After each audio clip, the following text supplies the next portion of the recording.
వీళ్ళు మారదని పదే పదే మనం మాట్లాడుకుంటున్నాం అధ్యక్ష. వీళ్ళు ప్రజా సమస్యల గురించి సభలో మాట్లాడుతున్నట్టుగా బిల్డప్ చేసి సభని హైజాక్ చేసి మీడియా అటెన్షన్ తీసుకోవడానికి చేసే ప్రక్రియ కానీ సిగ్గుమాలిన దురదృష్టకరమైన అధికార దాహంతో అధికారమే పరమావధిగా ఈ నీచమైన రాజకీయ ప్రక్రియకి ఒడిగట్టారు అధ్యక్ష. అది తప్పని చెప్పి మేము పదే పదే చెబుతున్నాం అధ్యక్ష.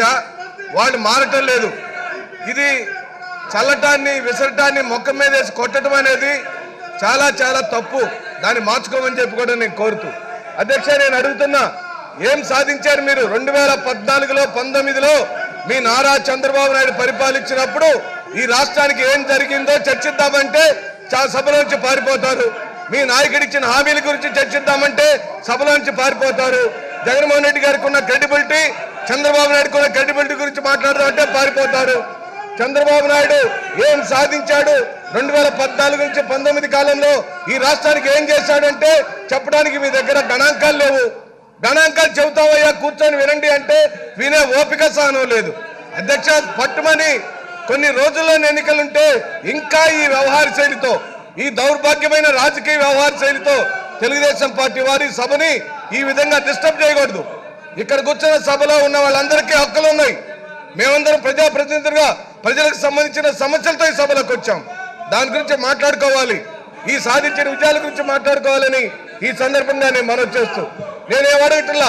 ఈనాటి నా ప్రసంగంలో మీరు 5 సంవత్సరాలు పరిపాలించారు కదా, ఆ 5 సంవత్సరాలలో బాబాసాహెబ్ అంబేద్కర్ విగ్రహాన్ని మీరెందుకు పెట్టలేకపోయారని ప్రశ్నిస్తున్నాం.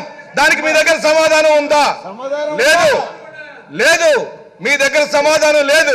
కానీ ఈనాటి ముఖ్యమంత్రి, గౌరవ ముఖ్యమంత్రి వైఎస్ జగన్మోహన్ రెడ్డి గారు విజయవాడ నడిబడ్డులో 206 అడుగుల హైట్తో బాబాసాహెబ్ అంబేద్కర్ విగ్రహాన్ని స్థాపించి చరిత్ర సృష్టించాడు. ఆయన పాదాలు పట్టుకోండి. ఎందుకంటే ఈ సభలో మీరు చేసే అల్లరి రాజ్యాంగ విరుద్ధం. ఈ సభలో మీరు చేస్తున్న ప్రక్రియ రాజ్యాంగ విరుద్ధం. తోటి యొక్క సభ ప్రతినిధుల యొక్క హక్కులను హరించటం సభా విరుద్ధం, రాజ్యాంగ విరుద్ధం. మీరు మారమని చెప్పి సందర్భంగా నేను కోరుతూ అధ్యక్ష, నిన్న గవర్నర్ గారు విగ్రహాల గురించి మాట్లాడినప్పుడు ఈ సభలో ఉన్న ప్రతి ఒక్కరి యొక్క ఒళ్ళు పులకరించిపోయింది అధ్యక్ష. ఆ విగ్రహం ఒక సామాజిక న్యాయానికి, ఓ సాధికారతకు, ఓ సమానత్వానికి, ఈ సమాజంలో పట్టిన చీడపీడలకు ఆ విగ్రహం నిలబెత్తు సాక్ష్యంగా నిలబడినప్పుడు దాన్ని స్థాపించడంలో గౌరవ ముఖ్యమంత్రి గారు చూపించిన సాహసోపేతమైన నిర్ణయాన్ని శ్లాఘించకుండా ఎలా ఉండగలుగుతాం?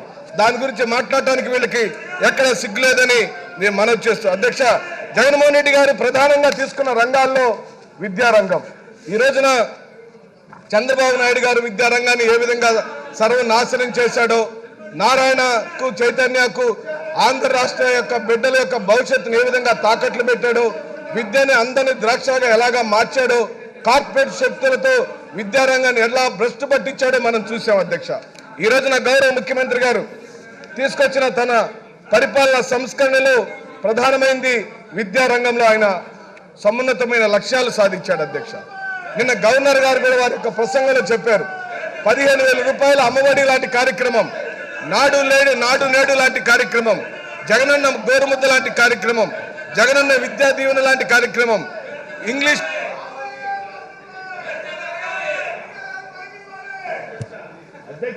ఇంగ్లీష్ మీడియాన్ని ఈ రోజున పేద ప్రజలకు, పేద విద్యార్థులకు. హలో అధ్యక్ష, ఇంగ్లీషు విద్యను పేద బిడ్డలకు చేరువ చేయడం అనే చరిత్రాత్మక నిర్ణయాలన్నీ కేవలం జగన్మోహన్ రెడ్డి గారి యొక్క పరిపాలనలోనే సాగినాయి అధ్యక్ష. ఇవేమీ లేవు. మీరు గమనిస్తే విద్యారంగం మీదే జగన్మోహన్ రెడ్డి గారి యొక్క పరిపాలనలో తీసుకురాబడిన సంస్కరణలు, చంద్రబాబు నాయుడు యొక్క పరిపాలనలో చేసిన విద్యారంగ సంస్కరణ మీద చర్చిద్దామంటే తెలుగుదేశం పార్టీ వాళ్ళు దానికన్నా రెడీ అవ్వాలి. దాని మీద కూడా వాళ్ళకి మాట్లాడడానికి ఏమీ లేదు. ఎందుకంటే ఈ రాష్ట్రంలోని పేద విద్యార్థులకు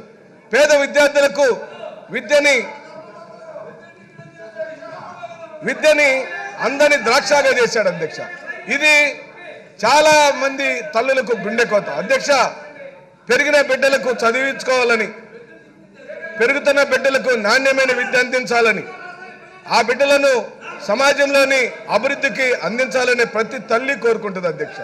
కానీ పరిమితమైన ఆర్థిక వనరులు ఉండటం వల్ల ఈ కుటుంబంలో 4 బిడ్డలుంటే ఒక్క బిడ్డనే చదివించుకొని తల్లి పడే క్షోభని గుర్తించిన తొలి ముఖ్యమంత్రి ఈ భారతదేశంలో వైఎస్ జగన్మోహన్ రెడ్డి గారు అని చెప్పి సవినయంగా ఈ సభలో చెబుతున్నాం అధ్యక్ష. అమ్మఒడి లాంటి డబ్బులు, ఆ 15,000 రూపాయల డబ్బులు తీసుకుంటున్న తల్లి తన బిడ్డలందరికీ కడుపు నిండా అన్నం పెట్టుకుంటూ వాళ్ళకి కావాల్సిన అవసరాలు తీర్చుకుంటూ ఆ బిడ్డలు నలుగురిని ఈ రోజున పాఠశాలకి సగర్వంగా పంపించుకుంటుంది. ఆ పాఠశాలల్లో ఇంగ్లీష్ మీడియంలో చదివించుకోగలుగుతుంది అధ్యక్ష. అదే కాదు, నాడు నేడు పేరుతో ఈ రోజున 44,800 పాఠశాలలను ఆధునీకరించిన జగన్మోహన్ రెడ్డి గారు ఈ రోజున ఎప్పటికీ చరిత్రలో నిలిచిపోతాడు. అంత సున్నితమైన అంశాలను మీరు ముఖ్యమంత్రి స్థాయిలో కూర్చొని అంతగా మైక్రో లెవెల్లో ప్రజలకు సంబంధించిన అంశాలను పట్టించుకోవడం అనేది చాలా అరుదుగా జరిగే సంఘటనలు అధ్యక్ష. ఈ రోజున మీరు గమనిస్తే పాఠశాలలో 46,661 మంది ఆయాలను నియమించి పాఠశాలలో పరిశుభ్రమైన వాతావరణాన్ని తీసుకొచ్చి పచ్చని చెట్లను నాటి బాత్రూంలు కట్టించి, బాత్రూంలే కాదు అధ్యక్ష, బాత్రూమ్ పరిసర ప్రాంతాలన్నీ కూడా ఎప్పుడు కూడా శుభ్రంగా ఉండటం కోసం మరి అక్కడ కావాల్సిన సదుపాయాలు ఏర్పాటు చేసి చరిత్ర సృష్టించారు అధ్యక్ష. ఈ రోజున గోరుముద్ద లాంటి కార్యక్రమం, దాన్ని ఎవరు కూడా ఏ ముఖ్యమంత్రి గారు కూడా అంత సున్నితంగా పరిశీలించినప్పటికీ గౌరవ ముఖ్యమంత్రి గారు ఆయనే స్వయంగా సమీక్షలు పెట్టుకొని ఆయనే కూర్చొని ఏమేమి గోరుముద్దలో ఏమేమి రకరకాల ఆహారాలు పెడుతున్నారు చిన్నబిడ్డలకని పరిశీలించిన తొలి ముఖ్యమంత్రి గారు. ఈ రోజున 16 రకాల నాణ్యమైన పోషకాహారాలన్నిటినీ బిడ్డలకిస్తూ ఆ బిడ్డల్ని ఒక సమున్నతమైన లక్ష్యాలు సాధించడానికి వాళ్ళకి కావలసిన మానసిక శక్తిని, శారీరక శక్తిని, వాళ్ళ యొక్క మానసిక వికాసాన్ని ఈ రోజున వారు పట్టించుకున్నారని మీ మధ్యలో మనం చేస్తున్నాం అధ్యక్ష. విద్యా కానుక కింద 11,901 కోట్ల రూపాయల డబ్బుల్ని వెచ్చిచ్చిన తొలి ప్రభుత్వం అధ్యక్ష. విద్యా దీవెన కింద 4,276 కోట్ల రూపాయల డబ్బులు 25,17,247 మందికి ఈ రోజున ఆ విద్య ద్వారా అందించిన లాభాలను మీ మధ్యలో మనం చేస్తూ అధ్యక్ష. వైద్య రంగంలో కూడా ఈ రోజున నాడు నేడు కార్యక్రమం జరిగింది. ప్రైమరీ హెల్త్ సెంటర్లు లేక గ్రామాలలో అనేక మంది చాలా సాధారణంగా చిన్న చిన్న జబ్బులకు కూడా పరిష్కారం దొరికే సందర్భంలో గ్రామాల్లో ఆరోగ్య రంగం కుంటుపడిపోయింది. 108 అయితే పూర్తిగా సర్వనాశనం చేశారు. దాన్ని అటకెక్కిస్తే అధ్యక్ష, ఈ ప్రభుత్వం ఏర్పడిన వెంటనే గౌరవ ముఖ్యమంత్రి గారు తీసుకున్న ప్రధానమైన లక్ష్యాల్లో విద్య ఎలాగనో ఈ రాష్ట్రంలో వైద్యం కూడా కుంటుపడిందని, ప్రాథమిక వైద్యం కూడా అవసరమని, ప్రాథమిక ఆరోగ్య కేంద్రాలు వెంటనే ఆధునీకరించి కావాల్సిన సదుపాయాలన్నింటినీ చేయటంతో పాటు వాళ్ళు అటకెక్కించిన 108 కార్యక్రమాన్ని మళ్ళీ పునరుద్ధరించడం, సుమారుగా 1,100 అంబులెన్సులను ఒకే మారు జెండా ఊపి మళ్ళీ చచ్చిపోయిన 108 కార్యక్రమాన్ని పునరుద్ధరించిన మహానుభావుడు వైఎస్ జగన్మోహన్ రెడ్డి గారిని సభలో మేము వెల్లడిపోస్తున్నాం అధ్యక్ష. జగన్మోహన్ రెడ్డి గారు తీసుకొచ్చిన సంస్కరణలను అర్థం చేసుకోవడానికి కొంత ధైర్యం కావాలి అధ్యక్ష. ఎందుకంటే తెలుగుదేశం పార్టీకి సామాజిక న్యాయం అన్నా, సమానత్వం అన్నా, సౌభ్రాతృత్వం అన్నా, ఈ సమాజంలోని అట్టడుగు వర్గాలకు న్యాయం చేయటం అన్నా వాళ్ళకి అర్థమయ్యే అంశాలు కాదు అధ్యక్ష. అందుకని మాట్లాడటానికి అంశాలు లేక అల్లరికి పూరుకుంటారు, గొడవ చేస్తారు, పేపర్లు చింపుతారు. కాబట్టి వాళ్ళు మారని మరొకసారి మీ మధ్యలో నేను మనవి చేస్తూ అధ్యక్ష, మీరు గమనించినట్లయితే విద్యారంగంలో వారు తీసుకొచ్చిన సంస్కరణలు ఎప్పటికీ మారినట్టే వైద్య రంగంలో వారు తీసుకొచ్చినటువంటి అనేకమైన సంస్కరణలు ఇప్పుడు ఎప్పటికీ గుర్తుండిపోతాయి అధ్యక్ష. ఒక ఆరోగ్య ఆంధ్రప్రదేశ్ని చేయాలనుకున్నారు. ఆంధ్రప్రదేశ్లో ఉన్న ప్రాథమిక ఆరోగ్య కేంద్రాలన్నిటినీ నాడు నేడు పేరుతో ఆధునీకరించి ఆ నాడు నేడు పేరుతో పాటు ఆరోగ్య కేంద్రాలలో ఏర్పాటు చేయవలసినటువంటి పరికరాలను ఈ రోజున గట్టిగా ఏర్పాటు చేయడంతో పాటు మౌలిక సదుపాయాల కల్పన చేయాలనుకున్నారు. విద్యా వైద్యను పూర్తిగా పునరుద్ధరించారు అధ్యక్ష. 10,132 మంది డాక్టర్లను వైఎస్ఆర్ విలేజ్ హెల్త్ క్లినిక్లు, 1,142 ప్రాథమిక ఆరోగ్య కేంద్రాలు ఏర్పాటు చేయడం జరిగింది. 177 కమ్యూనిటీ హెల్త్ సెంటర్లు ఏర్పాటు చేయడం జరిగింది. 53 ఏరియా ఆసుపత్రులను ఏర్పాటు చేయడం జరిగింది. 9 జిల్లాల్లో ఆసుపత్రులు, 3 స్పెషాలిటీ ఆసుపత్రులు కూడా ఏర్పాటు చేయడం జరిగింది అధ్యక్ష. ఈ గణాంకాలన్నింటినీ మేమేదో పేపర్ మీదనో లేకపోతే వాళ్ళు చూపించిన గ్రాఫిక్స్ మహాజాలంలోనో అమరావతి లాంటి గ్రాఫిక్ మాయాజాలం కాదు అధ్యక్ష. ఇది ప్రజల మధ్యలో ప్రజల డబ్బులతో ప్రజల కోసం ఏర్పాటు చేయబడినటువంటి ఆరోగ్య రంగంలో తీసుకురాబడిన సంస్కరణలు. ఈ ఒక్క సంస్కరణ మీద అయినా తెలుగుదేశం పార్టీ వాళ్ళకి చిత్తశుద్ధి ఉండే, తెలుగుదేశం పార్టీ వాళ్ళకి ధైర్యం ఉంటే ఈ ఒక్క ప్రాథమిక ఆరోగ్యం మీద మాట్లాడదాం. అక్కడికి వెళ్ళి గొడవ చేయడం వల్ల ఏ ఉపయోగం లేదు. వచ్చి సీట్లో కూర్చోండి, గవర్నర్ గారి యొక్క ప్రసంగాన్ని చదవండి. ఆ ప్రసంగంలో ఏదైనా తప్పులుంటే ఈ సభ దృష్టికి తీసుకురండి. మేము చెప్పిన గణాంకాలు ఎక్కడైనా తప్పులు ఉన్నాయా?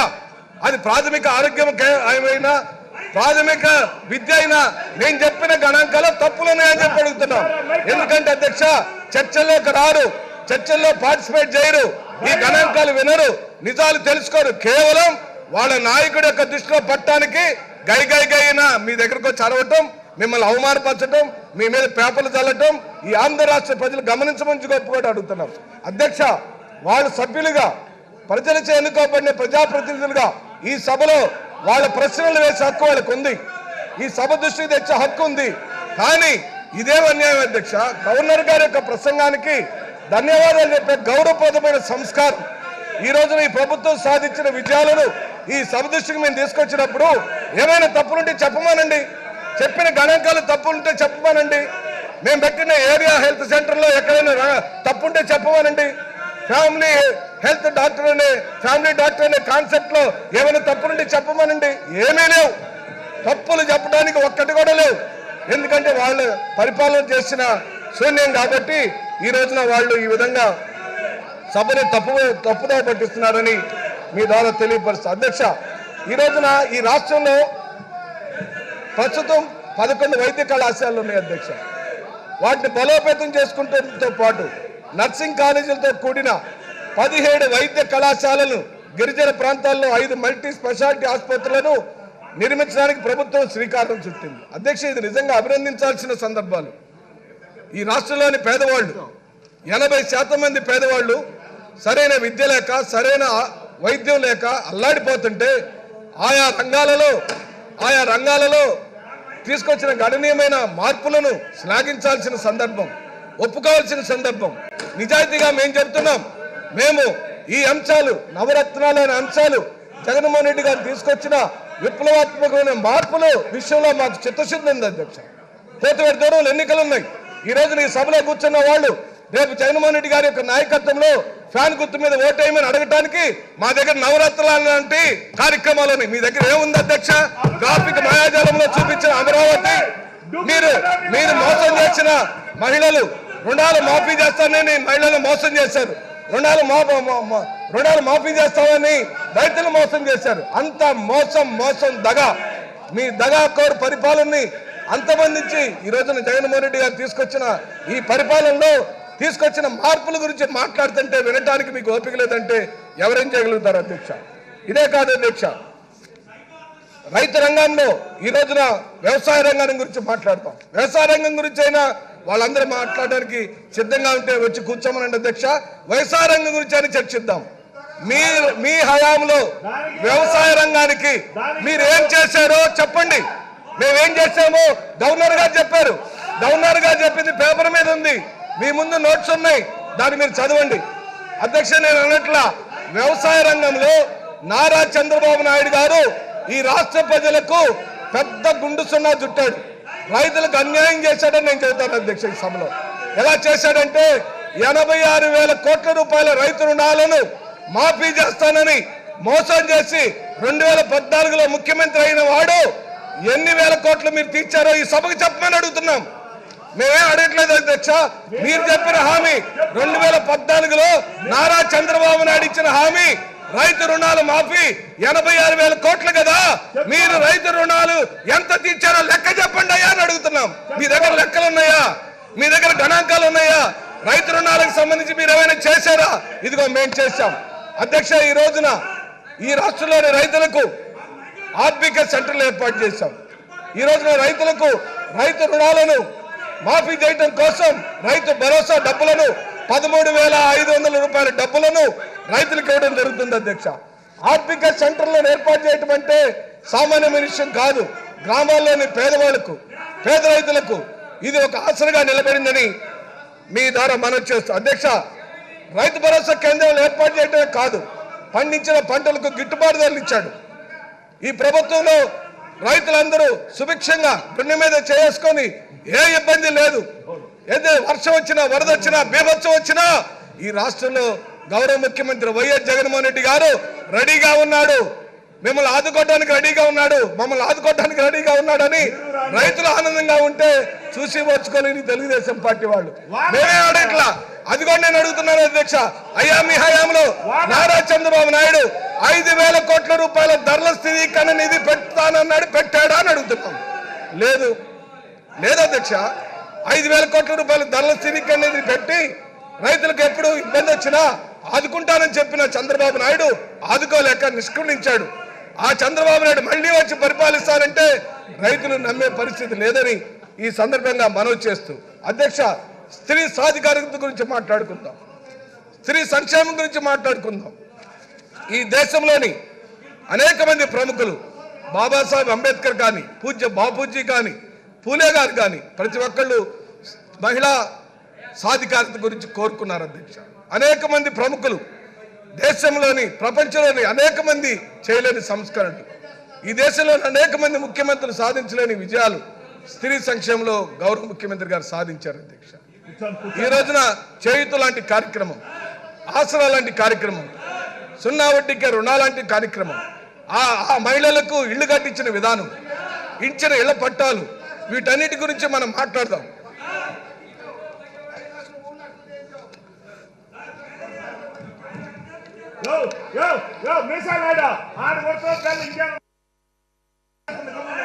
అధ్యక్ష నేను చెప్పిన కార్యక్రమాల గురించి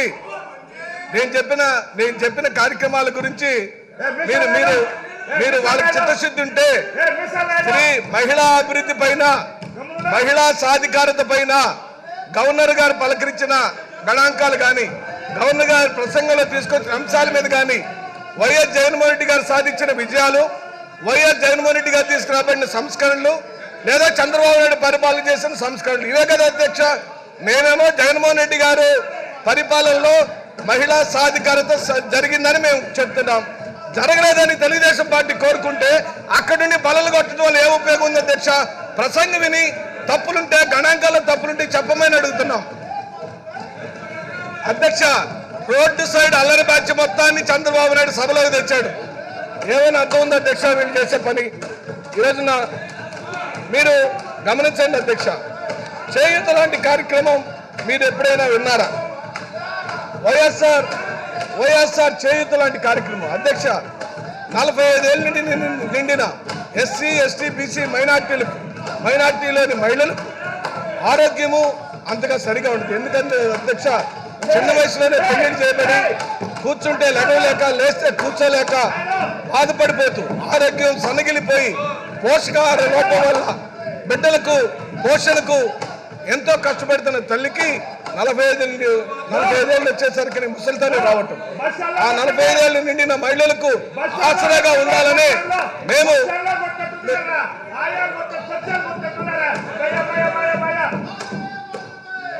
చూశారు అధ్యక్ష. ఏ అంశం మీద కూడా, విద్యారంగం మీద కానీ, వైద్య రంగం మీద కానీ అధ్యక్ష ఇది పద్ధతి కాదు. ఇది రామకృష్ణ గారు ఇది పద్ధతి కాదు. దయచేసి స్పీకర్ గారిని తాకొద్దు, మీరు స్పీకర్ గారిని తాకొద్దు. బలహీన వర్గాల యొక్క మనోభావాన్ని దెబ్బతీయొద్దని హెచ్చరిస్తున్నాం. జాగ్రత్త. మీరు బలహీన వర్గాల యొక్క మనోభావాలు, దళితుల యొక్క మనోభావాలు, ఈ రాష్ట్రంలోని పేదవాళ్లకు, ఈ రాష్ట్రంలోని జనాభాలోని అత్యధిక మంది జనాభాల యొక్క మనోభావాలను తెలుగుదేశం పార్టీ దయచేసి మీరు స్పీకర్ గారిని తాకొద్దని చెప్పంటున్నాం. స్పీకర్ గారిని తాకొద్దని చెప్పంటున్నాం.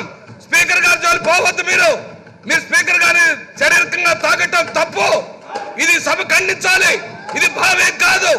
మీరు ద్రోహం, మీరు సమాజ వ్యతిరేకం, మీరు బలహీన వర్గాల వాళ్ళ సీట్లో కూర్చోటం చూసి ఓర్చుకోలేని దుర్మార్గులు, మీరు రౌడీల గుండాలు తెచ్చింది తెలుగుదేశం పార్టీ ఈ సభలోకి. అధ్యక్ష, వైఎస్ఆర్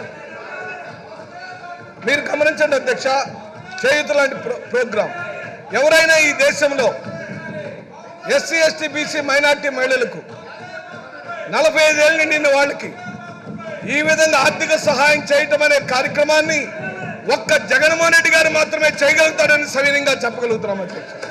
అలాంటి కార్యక్రమాల గురించి ఆలోచించిన దాఖలాలు లేవని వీళ్ళు గమనించమని చెప్పి అడుగుతూ అధ్యక్ష, మహిళా సాధికారత గురించి, మహిళల యొక్క ఆర్థిక స్తోమతను పెంచడం కోసం, వాళ్ళలో కొనుగోలు శక్తిని పెంచడం